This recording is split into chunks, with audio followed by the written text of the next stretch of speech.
Chika Test Today.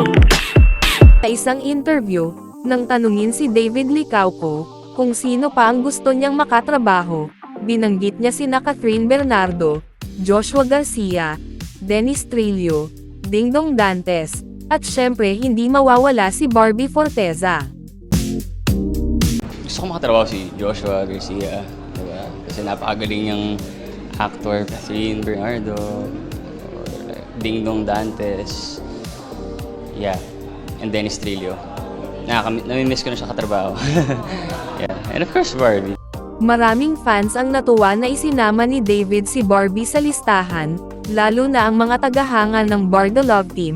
Ipinapakita ng aktor na mataas ang respeto at admiration niya kay Barbie bilang aktres. Maraming fanay ang may sariling interpretasyon kung bakit si Barbie Forteza pa rin ang binanggit ni David Licauco, kahit madalas na silang magkasama sa mga proyekto.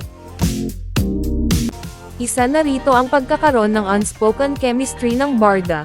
Maraming fanay ang naniniwala na may natural na chemistry si David at Barbie, na hindi madaling matagpuan sa ibang tambalan. Kahit paulit-ulit silang magkasama, palaging may bago at nakakakilig sa kanilang on-screen dynamic.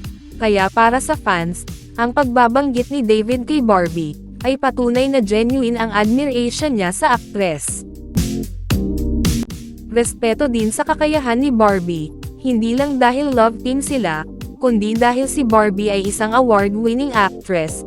Ang pagbanggit ni David sa kanya ay maaaring nagpapakita ng respeto sa talento at professionalism ni Barbie. Para sa fans, ito ay isang sincere na pagpili, hindi lang dahil sa comfort zone. Marahil gusto pa rin ni David ipagpatuloy ang Barda legacy. Ang Barda fandom kasi ay malakas pa rin, kaya sa tuwing binabanggit ni David si Barbie, parang validation ito na hindi niya tinatalikuran ang tambalan nila. Tinitingnan ito ng mga fans bilang pagiging loyal, at pagpapakita ng pagpapahalaga sa kanilang mga supporters. Meron personal na connection ang Barda. May mga fanay na naniniwala rin na may deeper friendship or mutual understanding si David at Barbie off-cam, kaya kahit marami na silang nagawang proyekto, gusto pa rin niyang makasama si Barbie, dahil may tiwala siya sa kakayahan nito bilang ka-eksena. Sa madaling salita, hindi ito simpleng paulit-ulit na pagsasama, kundi isang pagpili na may bigat na emosyon at respeto.